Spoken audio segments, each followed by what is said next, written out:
Mantan pelatih AC Milan, Stefano Pioli kembali dikaitkan dengan klub Liga Pro Saudi. Kali ini dia dikabarkan akan menangani Cristiano Ronaldo di Al Nassr.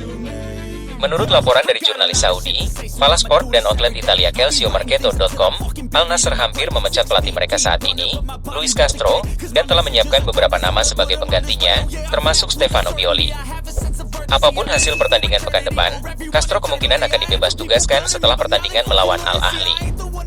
Sejak akhir musim lalu, pelatih yang memenangkan gelar Serie A bersama Rossoneri di musim 2021-2022 tersebut masih belum menemukan klub baru, dan dia sangat terbuka untuk pindah ke liga manapun yang membutuhkan tanda tangannya.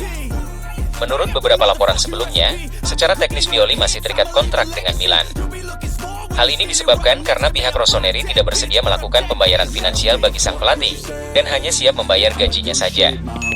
Menariknya, ada klausul yang menyatakan jika Pioli belum menemukan klub baru, maka di sepanjang musim ini Milan akan membayar gajinya sebesar 4 juta euro.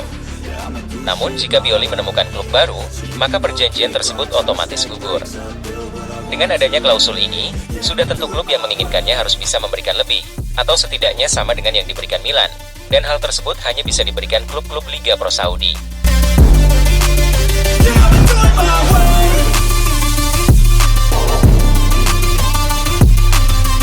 Paulo Fonseca, pelatih AC Milan, kini menghadapi tantangan dalam mencari gelandang serang yang dapat berperan sebagai pemain inti dalam strategi permainannya. Meskipun Fonseca telah menekankan pentingnya posisi tersebut, belum ada pemain yang benar-benar tampil konsisten di peran itu. Selama pertandingan pramusim, Mattia Liberali dan Christian Pulisic telah dicoba sebagai playmaker, dengan Pulisic tampaknya mendapat peluang lebih besar saat musim dimulai. Namun, dalam pertandingan melawan Parma dan Lazio, Fonseca memilih untuk mengembalikan Ruben Loftus-Cheek ke posisi yang sebelumnya diisi oleh Stefano Pioli musim lalu. Keputusan ini dipengaruhi oleh kondisi fisik pemain serta strategi untuk menjaga keseimbangan antara lini pertahanan dan serangan. Sayangnya, performa Loftus-Cheek belum memuaskan, menimbulkan pertanyaan besar tentang siapa yang paling sesuai untuk mengisi peran penghubung antara lini belakang dan depan Milan. Salah satu opsi yang sedang dipertimbangkan adalah mengubah formasi menjadi 4-3-3 yang memberikan kebebasan lebih kepada Tijani Reijnders. Reijnders telah menunjukkan performa yang mengesankan dengan timnas Belanda selama jeda internasional. Dalam formasi ini, Reijnders dapat bergerak bebas di lini tengah yang terdiri dari 3 pemain, dengan peran defensif saat tim tidak menguasai bola dan menyerang saat tim menguasai bola. Fonseca juga bisa mempertimbangkan untuk menempatkan Youssouf Fofana sebagai jangkar di lini tengah, didampingi Yunus Musa atau Loftus-Cheek sebagai mezzala lainnya, sesuai dengan saran dari Massimo Ambrosini. Pendekatan ini dapat memberikan fleksibilitas taktik yang lebih besar bagi AC Milan, terutama mengingat kesulitan yang dialami pemain seperti Hakan Calhanoglu, Brahim Diaz, dan Charles saat bermain sebagai nomor 10 dalam formasi sebelumnya. Selain opsi di atas, ada juga ide untuk mempercayakan posisi playmaker kepada pemain muda berbakat, Mattia Liberali. Liberali menunjukkan performa yang mengesankan selama tur pramusim di Amerika Serikat dan telah tampil menonjol di Serie C, meskipun usianya masih muda.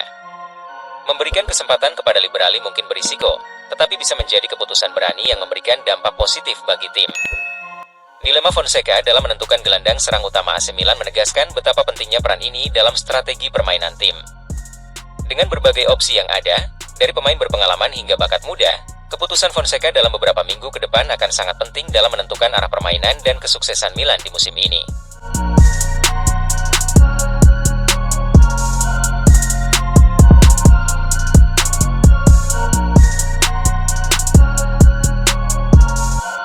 Maurizio Sarri enggan memberikan komentar tentang kemungkinan dirinya menjadi pengganti Paulo Fonseca sebagai pelatih AC Milan, meskipun tim tersebut sedang mengalami awal musim yang kurang memuaskan. Hingga saat ini, AC Milan belum meraih kemenangan pertama mereka dan memiliki catatan pertahanan terburuk di liga dengan kebobolan 6 gol, sejajar dengan Atalanta dan Lecce. Walaupun situasinya sulit, Fonseca masih mendapatkan dukungan penuh dari manajemen AC Milan, seperti yang dikonfirmasi oleh CEO Giorgio Furlani.